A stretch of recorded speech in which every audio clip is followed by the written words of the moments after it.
on News Talk. Off the ball. This is News Talk. Well, hello there, you're welcome along. So we've got a busy show for you. Spurs Dortmund, Jamie Clark on the way, Gary Ringrose, and of course, you know what? You love him. He seems to like you. You make him feel welcome. It's all moving along very nicely. He puts in some promising performances and then boom. Kevin Kilban says he's doing the Champions League on Virgin Media. Hey! Bait and switch, Joe. There you go. Brilliant. There you go. That's a classic. I thought there was going to be a Valentine's Day gag there. No, it didn't go there. Went for a killer one. Yes. Dan McDonnell, how you doing? I'm all right. And Richie McCormack here as well. Hello. Well, how are you?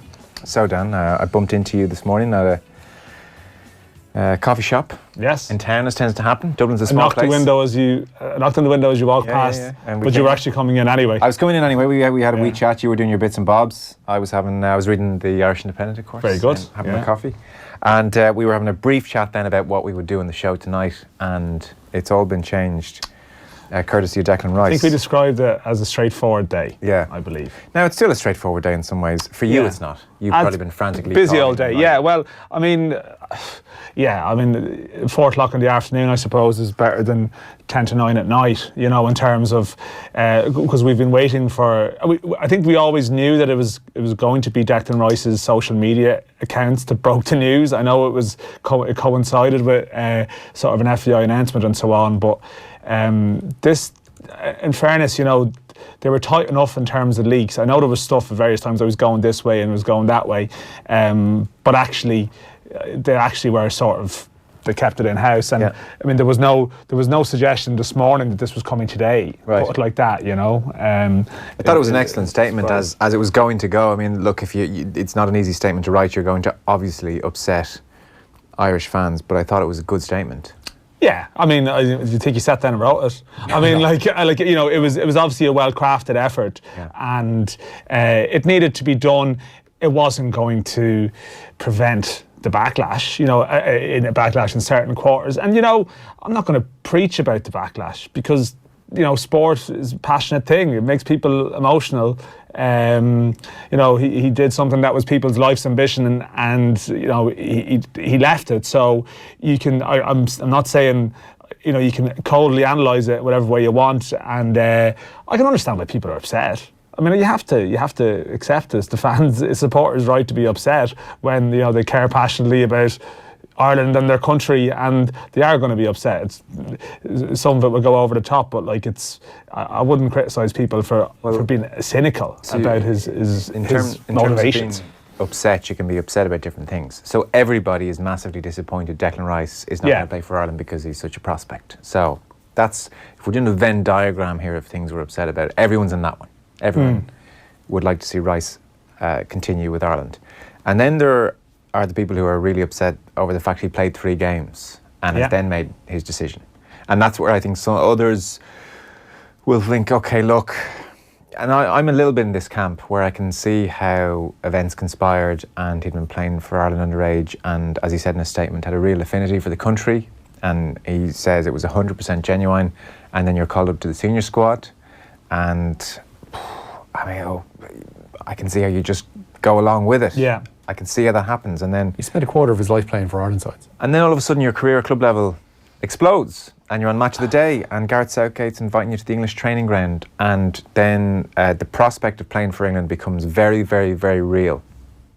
And at that point, the other aspect of your identity, your English nationality, kicks in as well. And there are just certain inescapable truths here.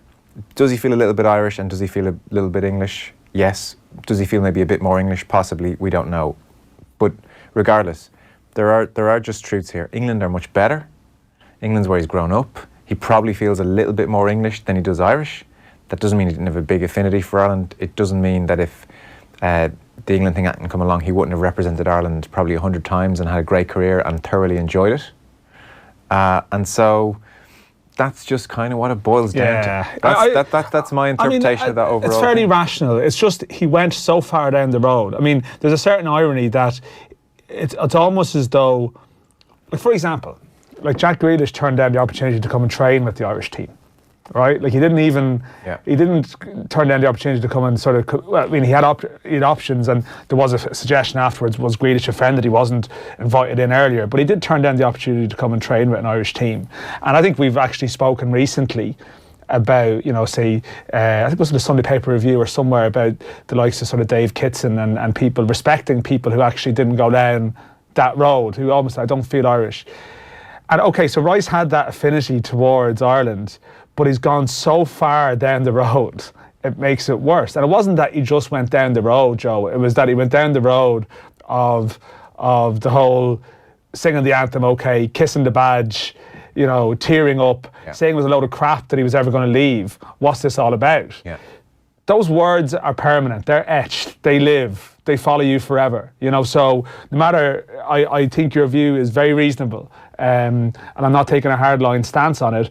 However, those things, the internet doesn't forget. It's not forgotten. I was there at times when he dismissed it as a load of crap. Yeah. In fact, I went through a phase around sort of May 2018, where I was almost thinking, this is almost becoming a media thing. Like, we're making this. It's like a self-fulfilling prophecy. Yeah. Like, I remember in Switzerland when Gareth Southgate said he was interested in Rice, I mean, that was because Irish journalists sought him out and asked him. You know what I mean? Like, it wasn't, and it was actually 5 months before there was the actual approach from England, it seems. So, I think people were entitled to believe that it was genuine and he was here for the long haul. So any backlash, you can't just expect everyone immediately to go, actually, well, did you read the statement? Oh, the statement was very good. Of course people have dual nationality. Of course nationality isn't black and white. Of course, the profile of the Irish diaspora in England now even is slightly different than what it was 20, 30 years ago in terms of the climate and where they live and how they're viewed. So there's complexities to the whole thing here. But unfortunately, the legacy of Rice, and I've made this point, is that he has gone so far down the road now that every single English-born kid in the Irish ranks now will be clouded with suspicion if they start to become good, and that is a slightly unfortunate legacy to have, because you always say, well, what's the line? Okay, the rules allow you to cross the line, and that's a very valid debate about the rules. But once you cross that line and you go and you play 3 senior caps with people taking caps from other people or whatever, like, you have to accept. And anyway, you have to accept there's going to be people that are pretty miffed with that. Well, then, to round off this conversation, I think your level of anger comes down to a simple point. I agree with you. He did go down the road of kissing the badge, singing the anthem, all that stuff. It comes down to what extent you hold an 18, 19-year-old accountable for his actions. Now, I'm giving him a bit of a pass. Other people will say, absolutely not. He's old enough to know what he's doing. Others will give him a total pass.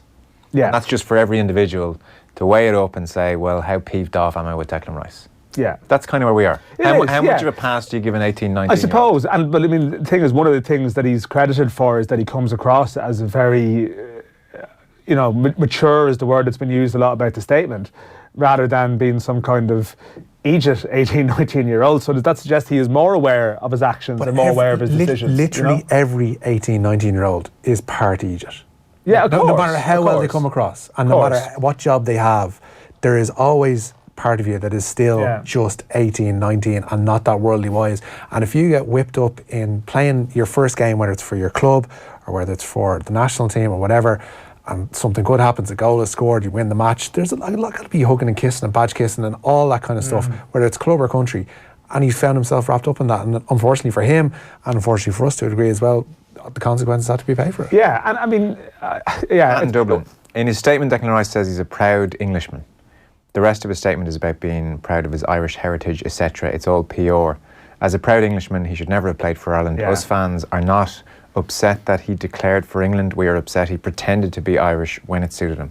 Well, the statement do you not think he had a degree, like a large degree of Irishness in him? No, I mean, does anyone? I mean, like I said, we have people listening to this who will have friends who live in London, live in England, wherever, and how do you consider their kids? If you meet your friends' kids and they've got an English accent, but they've emigrated, and where's the line? Of course, I just think that attitude from Pat, for me, is embarrassingly simple-minded. Well, I read the statement as somebody it's who's too black and white. Well, that's what I'm saying. It's I read this Rice's statement as somebody who was genuinely conflicted about what side of the fence they wanted to fall upon.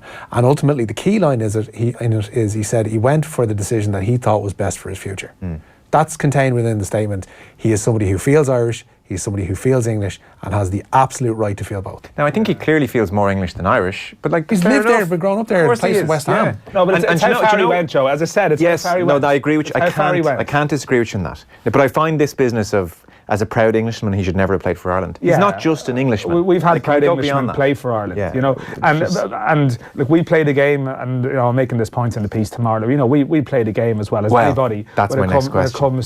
When it comes to this game. So, you know, I mean, our outrage can be convenient. And we're complete hypocrites. Yeah, of course. So we are all sitting in here. fairness, the FAI, there was a second statement where Mick McCarthy had a quote where he referred to, you know, the FAI had an initial abrupt statement from Mick McCarthy, and then there was a sort of an additional one where they've made reference to maybe, you know, well, Mick McCarthy had, there's a line along the lines of, I don't quite have it in front of me. The scouting setup, essentially. No, he said something along the lines of, well, we've benefited from those rules as well, or words to that effect. And that is true. And I mean, the broader issue, of course, is that as long as you remain to be not reliant, but yeah, I think reliant actually is a fair term, because we've been waiting for this decision today.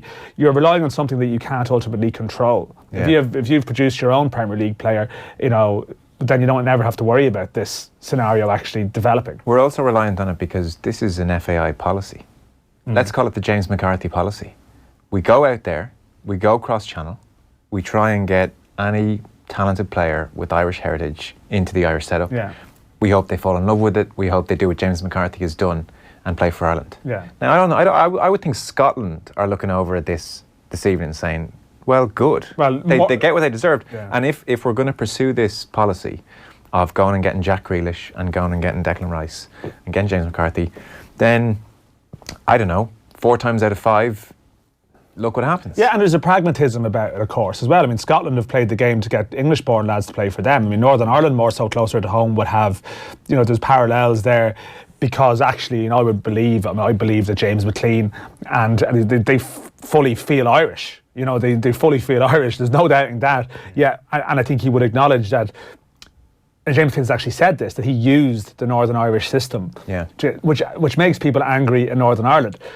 If there's a perception that players are using the Irish system to propel themselves into the English limelight, well, then you leave yourself open to anger again. So I think, you know, these are the rules of the game. Sorry, now. on that, Dan, we're allowing ourselves to be used. If it's our policy to get talented young players with Irish heritage, then we're taking the risk that a few are going to come through who just see the green jersey as a vehicle to further their own careers. And at the first opportunity, when England comes calling, they're jumping off. Of course, then we're leaving ourselves open to that. Now, I'm not talking about Rice here. I don't know how genuine or otherwise he was.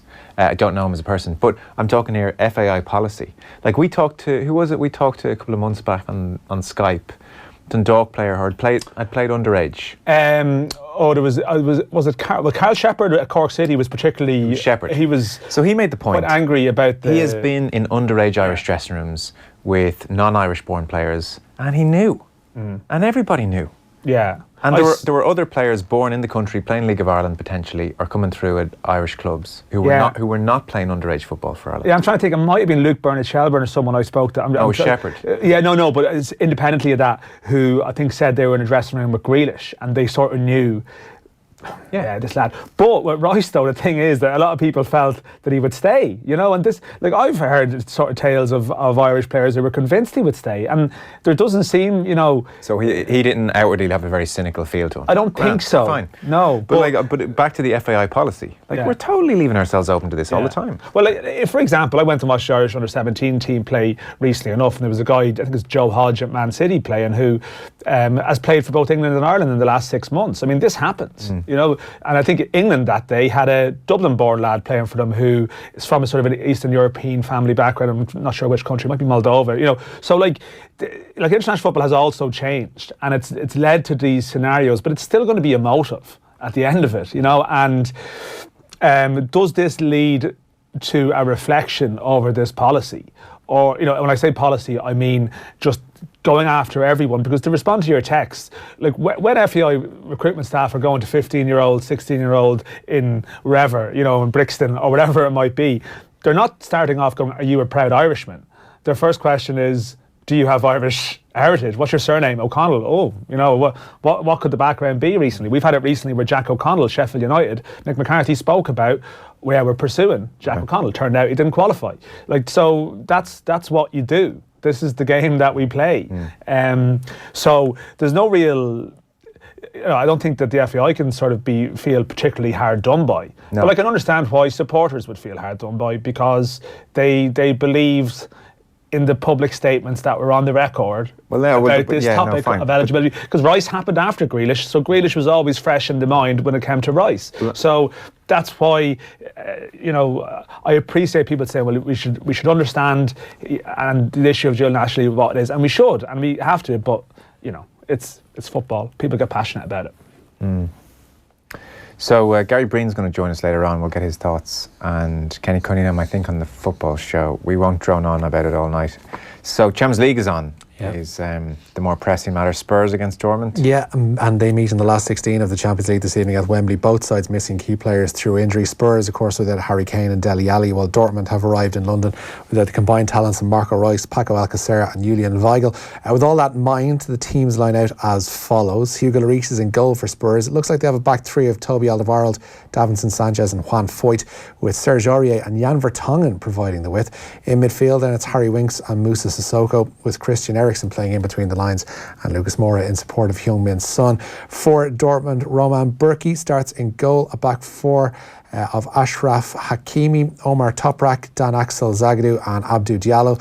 In midfield sit Axel Witsel and Thomas Delaney, with Christian Pulisic, Mahmoud Dahoud and Jadon Sancho in behind Mario Götze. The game is a chance for Sancho to show his stuff on home soil, but his teammate Delaney doesn't want the teenager getting ahead of himself. Jadon is a big talent, and with talent comes opportunities, and he has them for sure, but he's still 18 years old and he's done amazing at the moment, but I think that for him he's not where he's supposed to be. He's a rough diamond, and he'll get there, it's also, I feel, a little bit responsibility for keeping him on the ground, because I know now we're here in England, and you're world famous for hyping your own players. So we try to keep him on the ground, because no doubt he has a big future in front of him, and he will make great things. But it takes hard work. It takes taking everything seriously and trust the process, because he's very young. That was an exceptionally boring clip, Richie, but thanks for bringing it to us anyway. Come on now. You said English press have a habit of hyping up their own players. Where are we going next? Another man who turned his back on Ireland, by the way, Joe. Damn it. Elsewhere tonight, defending champions Real Madrid are in Amsterdam to face Ajax. Both Matthijs de Ligt and Frenkie de Jong, start for Ajax tonight. Thibaut Courtois in goal for Real Madrid. Back four then of Carvajal, Nacho, Ramos and Reguilon. Modric, Casemiro and Kroos are in midfield, with Gareth Bale, Karim Benzema and Vinicius Junior up front. Both games kick off at 8 o'clock. I don't know if you saw on Twitter late last night, there were live Periscope and various videos from outside the Ajax hotel. It's fair to say the Ajax team did not sleep well last night. I didn't see these. Fireworks, music. The Madrid team. Ajax are at home, aren't they? Ajax are at home, yeah. They would have been outside the Madrid's hotel. I wonder if it was definitely the Ajax hotel. I wonder if away fans had done it. It seems slightly implausible. Well, maybe, you never know. Yeah, it could have been. It depends what. Do Ajax stay in a hotel the night before their home games? They'll need. It's pretty naive to reveal the information of where. Oh well, I suppose you can find out. Yeah. Are you sure? This is what it was claiming was happening. Yeah. The internet couldn't lie to you, Joe. Yeah, it's happened before. So, some charges from last night? Yeah, Manchester United and PSG both charged by UEFA following last night's game at Old Trafford. United facing charges of thrown objects and blocked stairways. Of course, PSG's Angel Di Maria was seen to have a beer bottle thrown at him during the second half of their 2-0 victory, while PSG have been charged with setting off fireworks, throwing objects, acts of damage and crowd disturbance. They really went for Di Maria last night. I didn't realise Manchester United fans hated him so much. Yeah. He didn't try a leg, seems to have been the main accusation. And there was, I think it was, Miguel did a good piece in The Independent as well, just a bit of a profile background on how even some of there was sort of, even player-wise, there was sort of or around the club, there were sort of suspicions about Di Maria, like, you know, was he really invested in the whole thing or whatever, you know, certain sort of doubts surrounding him. And obviously then Ashley Young pushed him into the railing or whatever, so it didn't work. If that was the plan to unsettle him or unnerve him in any way. Jurgen Klopp? Yeah, he has been charged by the English Football Association for comments he made about referee Andy Friend following his side's 1-1 draw with West Ham. The German said Friend's performance was affected by the decision to allow Sadio Mane's goal, which should have been ruled out for offside in the build-up. The FA say Klopp has been charged as the comments questioned the integrity of the referee or implied bias. He has until 6 p.m. on Monday to respond to the charge. Lads, forget about us. Spare a thought for Eric Dyer tonight. That's a fair point. Well, it depends. I mean, the question is, do we believe that England are going to pick him? Well, I mean, first of all, they can't pick him for a while because he's not going to be eligible it'll take a while for that to go through. So, I mean, I can be sure people will be talking for the next England squad about whether Rice will be in it. I mean, he definitely will not be. It will take a while. But the suggestion was that Mick McCarthy said he'd spoken to Southgate in January, and Southgate was speaking about Rice being a centre half in their vision rather than being a holding midfielder. And certainly there was some chat that people within the English FA felt there was good players coming through in Rice's position as well, his current position. So we'll see where he ends up long term. He's kind of. I don't think the one. I think we've seen thing over and over again this afternoon is another Jack Grealish in terms of not getting into the England squad. He's getting into the England squad. Oh, he will. I actually think Grealish will. By the way, I think Grealish will one day too. Yeah, but. Again, I mean, England have a good player production line as well, so it's not straightforward that he wins should get 50 one of those. caps. Yeah. Get a good player production line. Yeah, well, see, the problem is that sometimes we have might be a lesser quality player production line, but then at certain levels we just parachute a load of lads in because we want to see, you know, to get them on board, and that is a mistake, which I think to be fair, efforts have been made to address that mistake, and I think we won't see it as much. I think he'll get 50, 60 caps for England. I think he'll have a great England career. Really good. He's young enough to. Yeah. He really He's got a great chance, of course. He can't. It'd be Sarah Graves to suddenly start saying, actually, he wasn't not that good anyway. He was going to run the show for Ireland and he's not going to come close. What about that game against Liverpool at the start of the season? Whipped off at half time. This bloke's rubbish. He's been getting better every game though, hasn't he? Yeah. And even Pat Nevin, who was the doyen, you know, I feel like Pat can see into the future. He was on 2 weeks ago and he was There's a Yoda-ish quality about Pat. Yeah. He's just so excited by Rice. He thinks he's phenomenal, and he was saying 2-3 years time, this guy is going to be world class. Yeah, like hooray! he looks like it. You know, he looks like it. Sure, look, we have Republic of Ireland under-18 midfielder Ryan Nolan, who can make his senior debut for Inter in the Europa League tomorrow night. The Shannon man's been included in Luciano Spalletti's 19-man squad for their last 32 first leg with Rapid Vienna in the Austrian capital.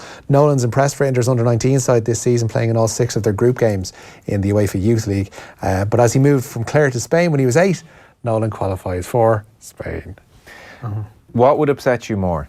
If Declan Rice only won 2 caps for England and we are sitting here saying you could have had 100 with us, buddy, or if Declan Rice goes on to captain England, wins 80 caps and leads them to a European Championships?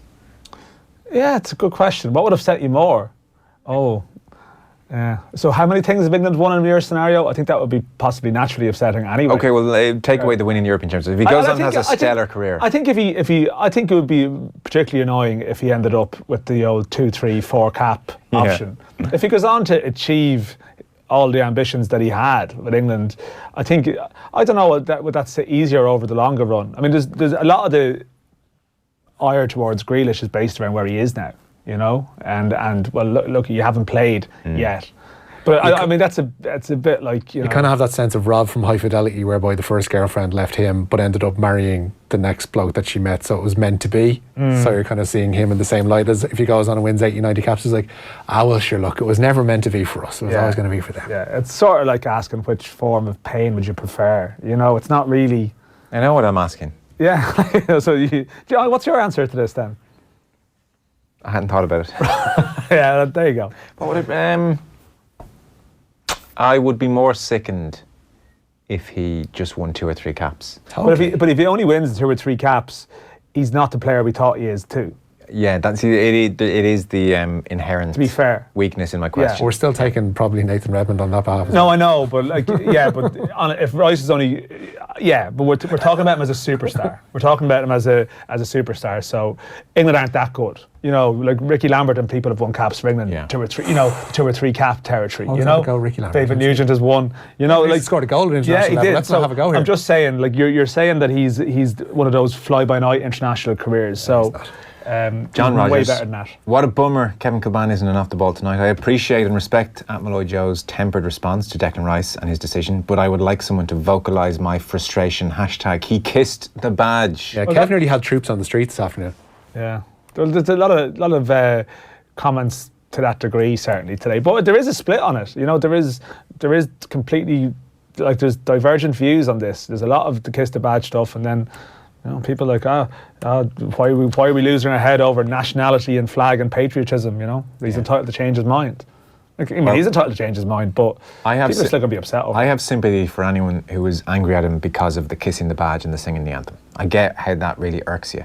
But as for you're either an Englishman or you're an Irishman, and you should know. Like Kev would fully admit he was brought up in the most Irish household imaginable. In a different climate. Yeah, but Kev needs to accept, and we'll chat to him over the next couple of weeks about it. He needs to accept not everyone's brought up the same way.